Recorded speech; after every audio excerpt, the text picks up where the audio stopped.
Hey, what's up guys? Phil. Hey, today I wanted to do a video for you guys on pre and post workout supplements. Now, this isn't a list of all of them. This is just a few that I picked out that I normally see in like advertisements. I see them in the stores. I see them in like pre-workout formulas. And do you need to take these? No, you don't need to take these. Can these help you? Yes. But you know what? Your nutrition's really got to be on point for these to even really make much of a difference or even really help you.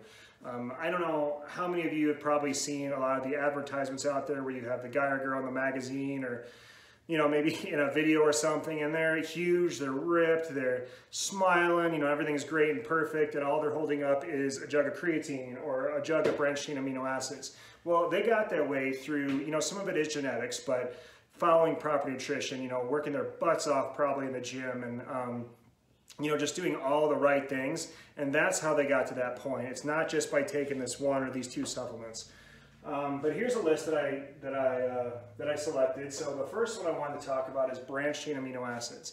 Now you see those everywhere. They're popping up more and more. In the past few years, they've become more and more popular.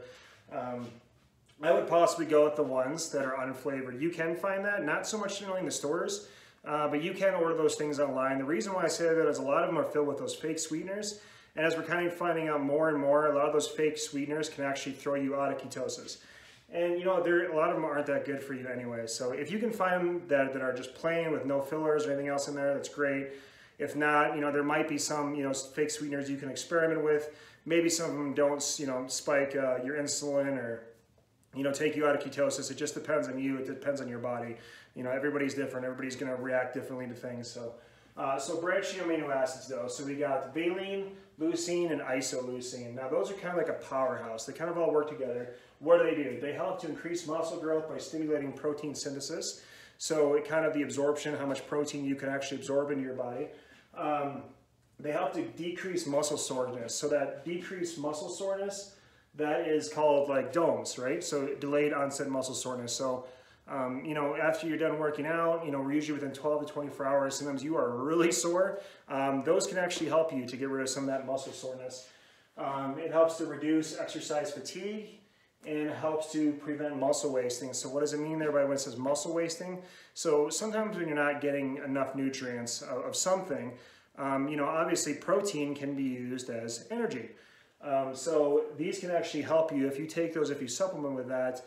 So you're not using that protein as energy. Like the keto lifestyle, you want to burn that fat, which is why you also don't want to get too much protein in you either, because that can throw you out of ketosis because your body can start burning protein as energy instead of the fat. Another one, popular one, been around for years and years and years. I remember it was huge when I was in high school when it came out. Man, everybody was on it. I think everybody still probably takes it now. It's creatine. There's many different types of forms of creatine out there right now. They used to say just with a basic monohydrate that you need to load on it. I take 5 grams a day. I don't load on it. They're now seeing studies that state that you don't need to load on it. I love how something comes out and then a year or two later down the road, another study comes out that completely contradicts it. It makes me laugh every time. But so I usually just take 5 grams of creatine a day. You don't need to cycle it either, but I do the monohydrate. Like I said, everybody's different. Experiment with the different creatines if you want to take it, see which one works best for you. What does it do? So it helps to increase muscle mass, it helps with your strength, your exercise performance. It helps with producing energy for the muscles, like during really like heavy lifting and during high intensity exercise. Another one, been around for a while, you see it in a lot of post-workout formulas, is glutamine. Now glutamine can help your immune system. It can help to build your immune system up. While you're, you know, if you're working out really hard, you're doing a lot of cardio, weightlifting, sometimes you can overtrain. You won't even kind of know it until you start getting some of the symptoms of, you know, tiredness and, you know, getting sick a lot. So this can actually help with your immune system. It helps with wound healing, and you know, there's a couple studies that I found online. I think I only found about 2 or 3. You may be able to find some more, but they were stating that glutamine might help with anxiety. So look those studies over. Who knows? That might be able to help you with that. These I see in a lot of pre-workout formulas, right? So it's nitric oxide precursors. So L-arginine and L-citrulline. And what do both those do, right? So both those, they help to convert into nitric oxide, which helps the cardiovascular system by relaxing the blood vessels and improving circulation, which can help with the blood flow to the muscles, and it can help increase endurance. They're also finding out that L-arginine, in the past few years, more and more studies are popping up, not out, that L-arginine may help with possible growth hormone. So that goes into the debate though, when do you take it? Some say you should take it at night, some say you should take it in the morning if you're supplementing by itself. That's just going to be something, once again, you're going to have to kind of go online, do the research, try it yourself, see how your body reacts best to it. Here's another one that I see a lot, and this kind of causes like a tingling sensation, almost like how niacin does. Beta-alanine, if I'm pronouncing that right. Now, I may kind of be pronouncing some of these wrong, excuse me. I'm not perfect at these, but so beta-alanine, so it helps to improve athletic performance by working with L-histidine. That's another amino acids. To produce carnosine, which helps to kind of help with the lactic acid buildup. So when you're lifting and so forth, and you start getting that good pump, and you're starting to feel that burn, and you kind of have to rest and do it again. Well, a lot of it has to do with lactic acid. So it does help to reduce the lactic acid in your muscles, and it's good for high intensity workouts that offer like short-term bursts of energy. So kind of like doing HIIT. It's supposed to be really good for doing HIIT or intervals. Well, here's another basic one that you see everywhere. Once again, been out for years. Probably been out since the dawn of time. Caffeine. You see that in coffee, teas, pre-workouts. There's so many different sources, so many different types of caffeine out there. Now, this is one that it's kind of debatable, right? Should you take it? Should you not? A lot of people do. Unfortunately, I am completely hooked on it. I had it probably at least 2 or 3 times a day. I try to stay under 400 milligrams a day. They say anything over 400 can possibly produce side effects.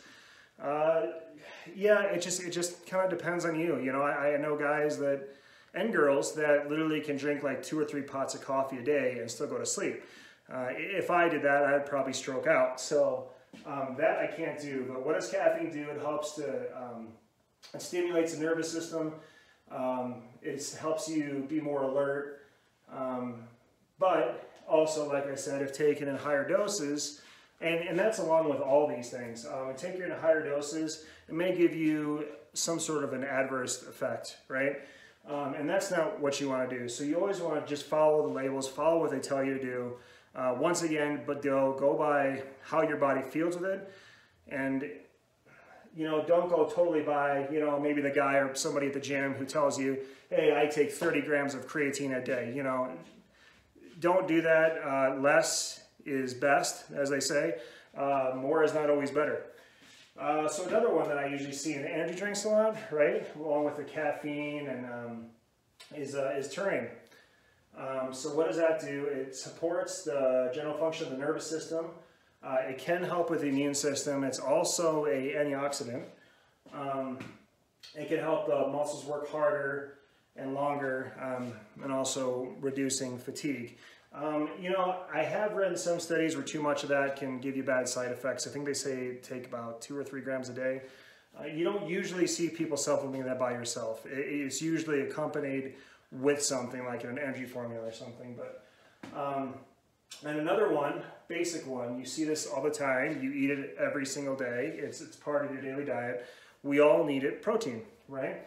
So protein is composed of amino acids. So it's got 9 essential amino acids and 11 non-essential amino acids in it. So what does that mean, essential, non-essential? So the non-essential means that your body actually needs to get that through supplementation or through diet. The non-essential means that your body actually produces those, right? Your cells actually produce those amino acids. So getting enough protein is definitely paramount. But like I said, you don't want to be getting too much because you don't want to throw yourself out of ketosis. So that's just some of the basic ones that I see a lot of times in the stores and everything else. And like I said, it's got to be your choice if you want to take these or not. Experiment with them. See what they do for you. If you have any side effects, stop. I would say too, if you have any questions, you can also do the research online. There's a lot of information on all these. or best thing to do always to dealing with a lot of these supplements is, ask a medical professional. See what they think. They've gone to school for a lot of these things, but they've also probably dealt with people that have come in possibly, and I'm just saying possibly, might having any side effects with these things. So guys, thank you so much for watching. And if you have any questions, please feel free to contact me anytime. Thanks, guys.